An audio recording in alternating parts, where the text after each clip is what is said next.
El Papa Francisco partió a la casa del Padre. Jorge Mario Bergoglio, un ferviente católico que desde que fue nombrado obispo de Roma se caracterizó por su humildad, por marcar la diferencia en sus acciones y mensajes. Jorge Mario Bergoglio nació el 17 de diciembre de 1936 en Buenos Aires, Argentina. Hijo de migrantes, vivió una infancia marcada por el catolicismo. Sus padres lo bautizaron el día de Navidad y sus estudios los cursó en el Colegio Salesiano en Buenos Aires. Bergoglio estudió química, pero fue un día de primavera a los 17 años, cuando un sacudón interior le espabiló su fe. El encuentro y confesión con un sacerdote, quien le transmitió una gran espiritualidad, fue el incentivo para iniciar la vida religiosa. Se podría decir que fue ahí cuando el joven Mario sintió ese llamado vocacional que definió como la certeza de un don. Y fue entonces, en 1957, cuando decidió ingresar al seminario en Villa Devoto, en su país natal. El 11 de marzo de 1958 pasó al noviciado de la Compañía de Jesús. Se formó en estudios de humanidades en Chile en 1963. Entre 1964 y 1965 fue profesor de literatura y psicología, y hacia los años 70 estudió teología. Su camino vocacional empezó a consolidarse cuando recibió la ordenación sacerdotal a los 32 años en 1969. Un año después, siguió su preparación en la misma Compañía de Jesús y en 1973 hizo su profesión perpetua. Ese mismo año fue elegido provincial de los jesuitas de Argentina y durante los años 80 se desempeñó en el campo universitario, además de director espiritual y confesor. En 1992 fue su ordenación episcopal y el 20 de mayo Juan Pablo II lo nombró obispo titular de Auca y auxiliar de Buenos Aires.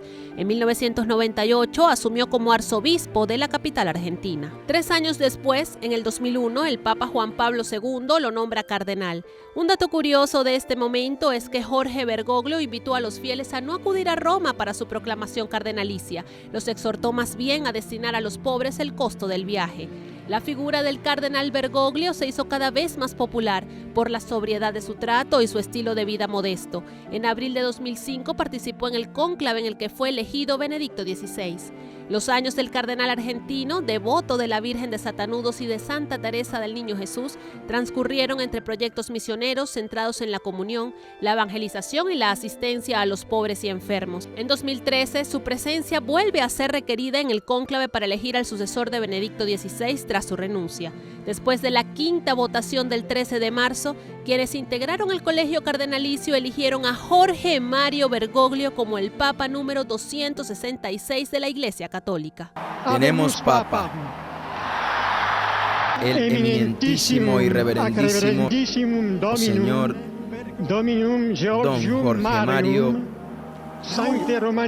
Cardenal Bergoglio. Bergoglio fue el primer papa latino jesuita. Al ser electo, manifestó su voluntad de ser llamado Francisco en honor a San Francisco de Asís, santo que es símbolo de paz, la austeridad y el servicio a los pobres. Fue el papa más longevo de la contemporaneidad.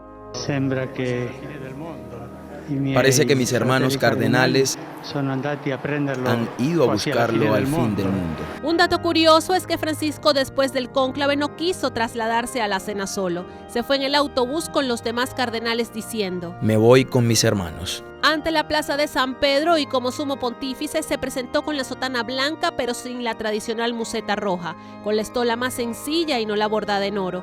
Decidió no llevar el anillo del pescador, sino el que usaba cuando era arzobispo de Buenos Aires. Los zapatos rojos que representan el poder eclesiástico prefirió no usarlos, sino llevar unos negros como señal de humildad. Mi gente es pobre y yo soy uno de ellos. Su residencia no fue el Palacio Apostólico. Todo este tiempo vivió en la casa de Santa Marta. Su medio de transporte para trasladarse a los eventos importantes fue un Fiat y no el Mercedes-Benz.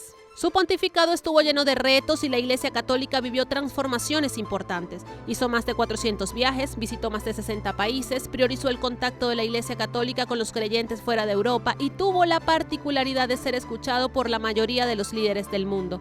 Francisco internacionalizó el Colegio de Cardenales con representación de todas las áreas del mundo. Firmó los decretos de canonización de Juan Pablo II y Juan XXIII, ambos ya santos. Su santidad también le otorgó alegrías a Venezuela con la proclamación de 3 beatos: la Madre Candelaria, la Madre Carmen Rendiles y el doctor José Gregorio Hernández, de quien siguió muy de cerca la causa para su canonización, además de nombrar como nuncio apostólico a Prieto Parolín.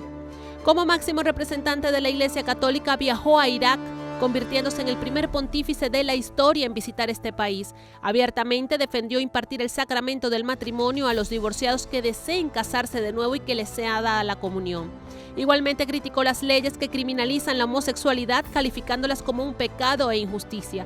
Decidió permitir a los curas católicos bendecir a los integrantes de una pareja homosexual, pero no la unión como tal.